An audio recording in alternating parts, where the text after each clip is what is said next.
Magandang araw po mga kapuntos, at sa araw na ito po meron po akong tampok na video para sa inyo at sana ay magustuhan ninyo.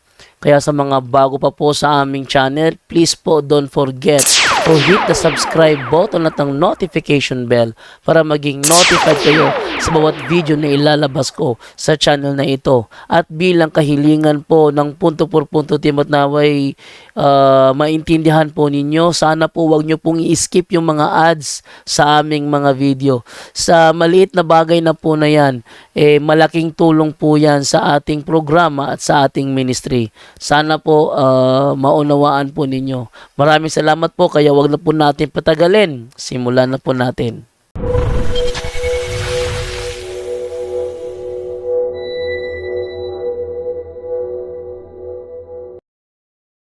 Brother Niel.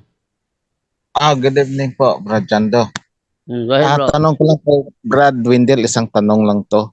Sige, go. Brad Windel, alam naman natin, pag walking poses ang isang tao, meron talaga yung bad spirit sa katawan niya.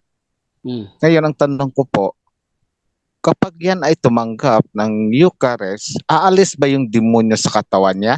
Magandang tanong, Brother Windel.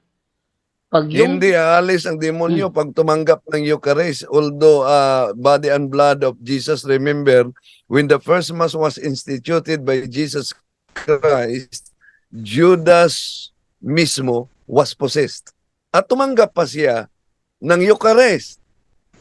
Bakit ganyan? Dahil ayon kay Father Winston Cabading Order of Preacher, yung Eucharist consecrated host ay totally hidden sa mga mata ng fallen angels. Although, meron silang aversion, but totally hidden nila ang tinatawag na Blessed Sacrament. Daming mga walking poses na nagsisimba. Tandaan natin, kahit nga during the time of Jesus, after sa prayer and fasting ng ating Panginoon Jesucristo, kauna-unahan niya na public ministry ay exorcism. Saan naganap ang exorcism?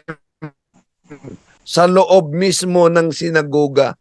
So, ibig sabihin, may mga nagsisimba na walking possessed talaga. Sa katotohanan, kahit sa office na dumadaan sa office, merong lay minister, merong katekista, meron pang mother superior ng mga madre. No? Meron ding pare. May pare pa na open and psychic ability. May mga Knights of the Altars. Kaya, eto pa, may hindi, walang binyag, walang kumpel, possess. So, dahil siya Katoliko, walang binyag, walang kumpel, kailangan talaga ang emergency baptism at confirmation sa kanya. Nabinyagan siya, nakumpilan siya, nang dinala sa Office of Exorcism, possess pa rin. Kaya nagtanong ako kay Father Winston Cabading, bakit ganyan, Father? Di po ba sa pamamagitan ng binyag, matanggal ang original sin and actual sin? Bakit possess pa rin nang dinala? Tapos na siya ng binyag, tapos na siya. Sapagkat sabi ni Father Cabading, ang epekto ng binyag at kumpil ay nasa kaluluwa. Ang demonyo ay nananahan sa katawan ng tao. Kaya yun ang dahilan kung bakit siya ay nabinyagan at nakumpilan na natiling possess pa rin na kailangang i-process sa Ministry of Exorcism.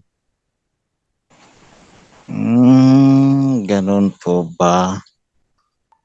Okay po, maliwanag na po sa akin.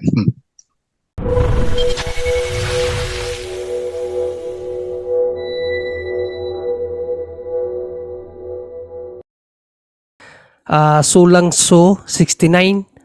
Sabi niya dito, ask ko lang, I'm a Catholic. My hubby is a United Methodist. He's not attending his church anymore. One day we're asked to offer bread and wine during Mass. Allowed ba yun sa kanya? Kasal kami sa Catholic. So, yun ang sagot niya. They were asked to offer bread and wine. So, sa ano siguro to? Sa during offertory siguro to, Bro Angel. So are they allowed to offer the bread and wine during Mass, Bro Angel?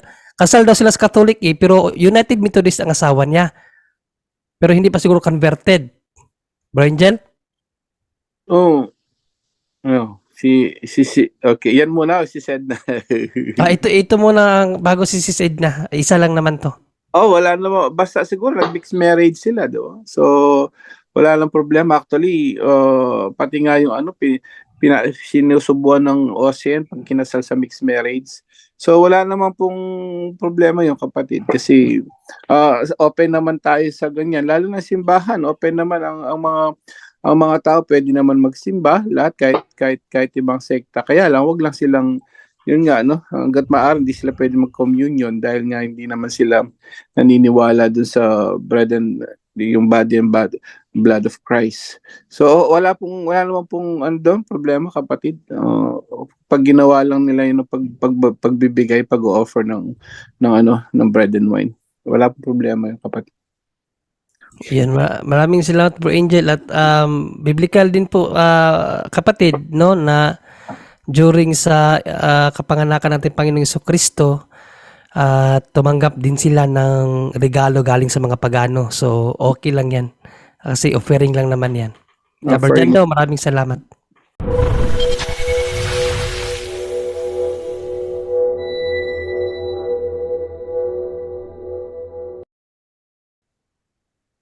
Ano po ang proper way ng pag-dispose ng talisman o habak? Brad Tata niyan. Brad Tata or Brother Wendell. Una, mas mabuti surrender niyang yan sa Office of Exorcism dahil kung sila ang mag-dispose, delikado sila na baka maharas. May kaso kasi kami sa office na may talisman siya, anting-anting, at dinispose niya, saan niya itinapon? Doon sa malaking cross sa sementeryo. Doon niya itinapon. Pag uwi niya, nasira na ang ulo. Buti na lang yung mga puno ng saging ang pinutol niya. Kaya pinahuli siya sa may-ari. Nahuli siya, nakulong siya. Nagkadiferensya talaga ang kanyang isip dahil lang sa pag-dispose ng talisman. No, merong mga kumakapit na fallen angels talaga niyan. Di po ba, Brajando, naalala mo yung sa Malay-Balay na may nag-surrender ng anting-anting? Nag-ingay. Nang ibinigay niya sa akin yung anting-anting, nag-react agad. Yung lalaki. Na parang tatlong buwan pa umano niya yon. Meron talagang mga occult paraphernalia, mga demonyo sa occult paraphernalia. So anong dapat gawin? Mas mabuti surrender niyo sa Office of Exorcism. Yan, Ted na. Ted na. Okay. Okay. No, thank you po. May nagpatanong lang. Okay. Para daw po sa kuya ni Sister Grace. Yon. Grace Loginsa.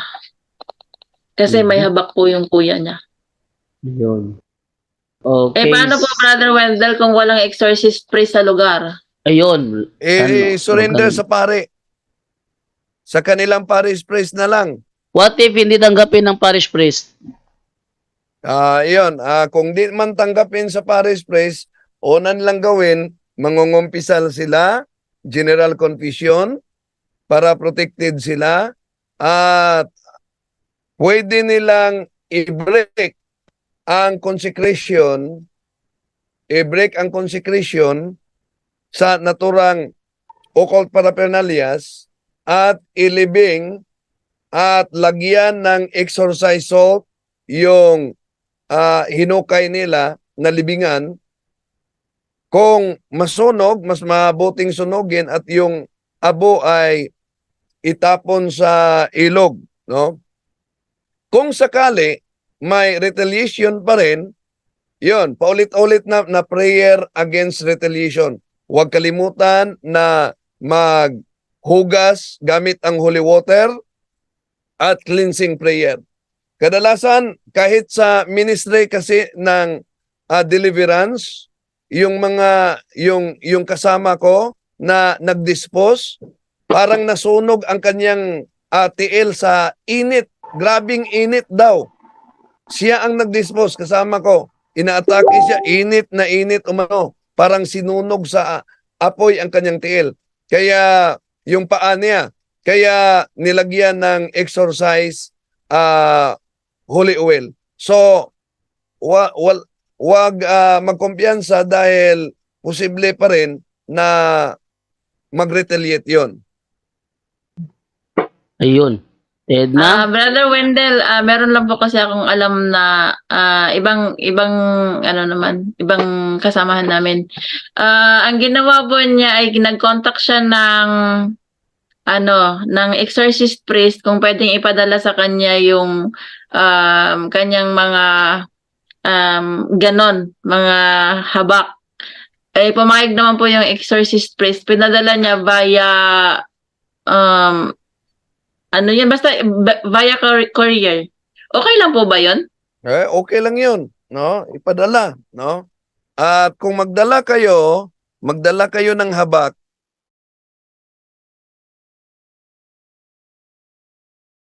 Ayun. na mag-prayer for protection. Bigyan ko kayo ng sampol. Isang kasama nating si FD, dalawa sila. Kinuha nila ang mga anting-anting sa mga nag-attend ng seminar. At isuko nila ang naturang anting-anting patungo kay Father Darwin. Sa Loon pa yon. Sakay sila ng motorsingle. Anong nangyari? Habang nasa daan, nasablubong nila ang isang motorsingle na napakalakas na takbo. At nabangga ang motorsingle na nasalubong nila sa isang poste.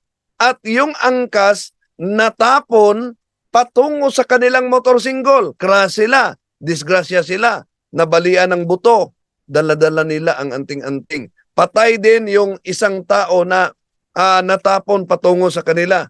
Kaya kahit lang anting-anting, huwag magkumpiyansa mga kapatid. Delikado talaga yan. Yun po, kapatid. Pala, Brother Wendell. Kung ganun nga, ano pang tawag doon? Yung parang yung nagdadala na yung parang nakamotor siya delikado po yun, di ba? Yung nagdadala. Yes, delikadong ma-retaliate. No, tulad sa naturang karanasan. Kinuha nila yung mga anting-anting, yung mga habak, at isusuko nila kay Father Darwin. Di sila nakaabot. Sa hospital na sila naabutan dahil nabalian talaga ng buto. At yung natapon na tao patungo sa kanilang motorsingle, patay pa. No? At yun ang dahilan kung bakit nadisgrasya sila dahil yung isang angkas na kabakride sa motor natapon patungo sa kanila. So, delikado talaga kahit anting-anting yan.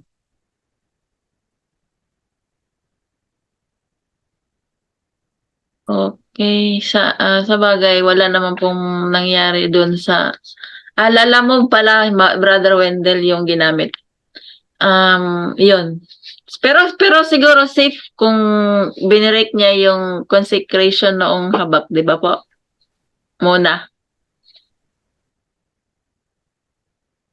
Kahit pa i-break, peligro pa rin yan, no? Di magkumpiyansa dahil naalala ko yung isang exorcist sa Vatican na break niya ang consecration.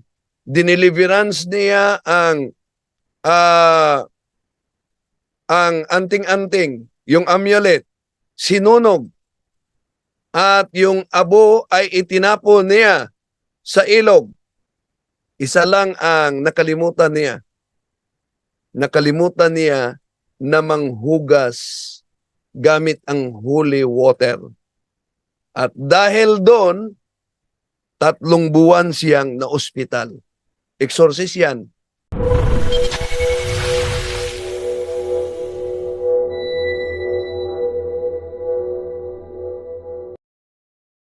Kay galing kay Sister Leticia Duran.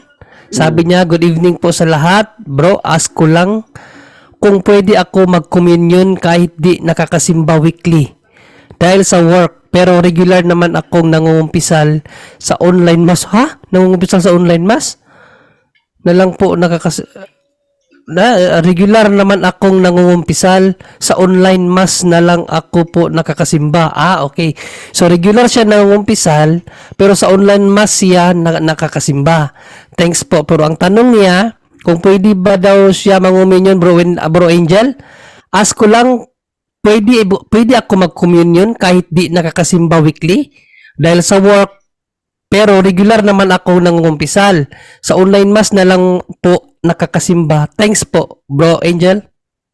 Okay, tandaan po natin, no, ang online mass, hindi siya pwedeng gawin yan kung mayroon kang chance to go to the church, no, to the temple, no. So, Ang ano niya, bro Angel, sabi niya, dahil sa work daw. Dahil sa work, di siya makapagsimba. Pero, nag-uumpisal siya regularly. Pero pag nag-a-attend siya ng misa, sa ano na lang talaga, sa online. yes, but ang ano natin dyan is magtatrabaho ba siya ng 24 hours, 8 hours lang naman ang trabaho. Yung misa ngayon may morning, may nighttime. So ang punto natin dito, baka nangyayari kasi parang may chance pero online na lang kasi may chances sa online unless wala siyang talagang, unless 24 hours like yung mga kasambahay o mayroon siyang ano no. Ang study of obligations ano lang 'yan. Pwede kang mag-online lang unless yung may mga certain situations lang po 'yan, mga kapatid, no. So hindi basta-basta online mass na lang ako dahil inisip mo lang na 8 hours kasi trabaho, pagod na ako. Pero nakakapag-online mass siya, tingnan mo. So may time siya.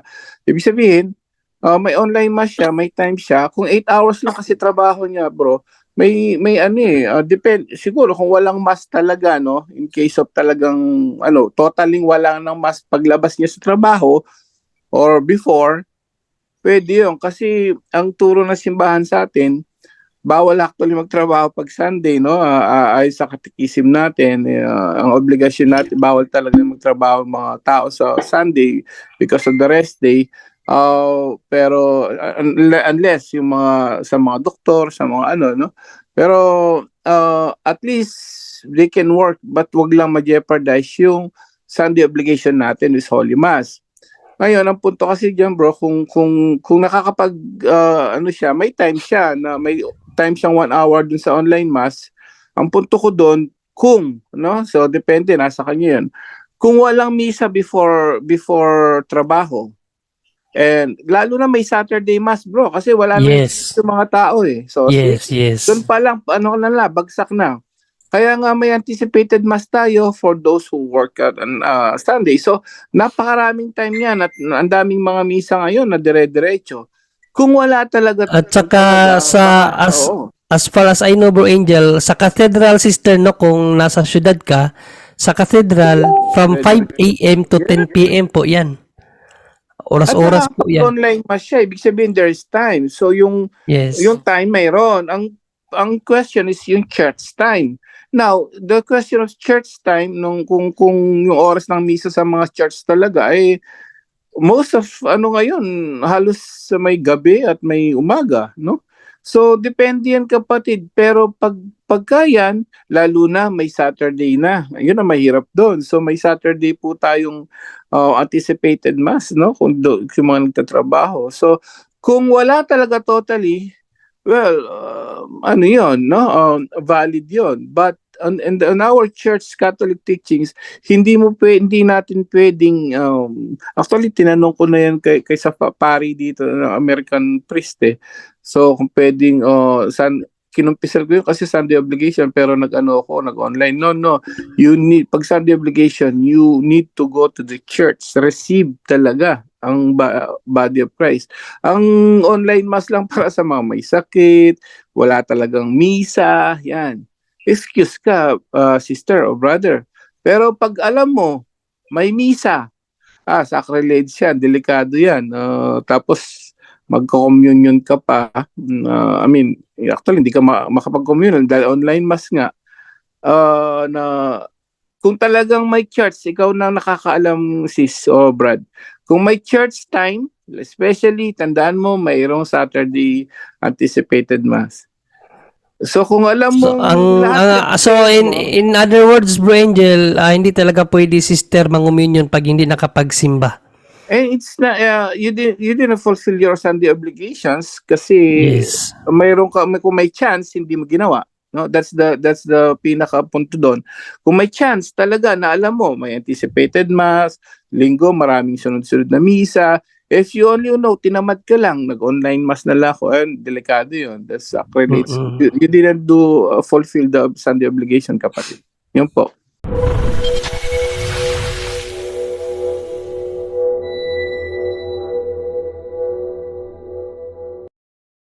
Ay Sister Jen Baldi Cooking Vlog. Ask ko lang po sana, meron po akong piyaw. Anong piyaw? Meron po akong piyaw dito. Gift po ito sa akin. Nung birthday ko, lucky color ko po ito. Tapos merong dragon na gold sa bracelet. If pwede ko ba ibigay sa friend ko na hindi Katoliko, okay lang po ba, Bro Wendell? Wag mong ibigay dahil ikaw ang magiging instrumento sa naturang pagbigay sa occult paraphernalias. So isurrender mo na lang 'yan, no? Sa pare dahil occult 'yan, delikado.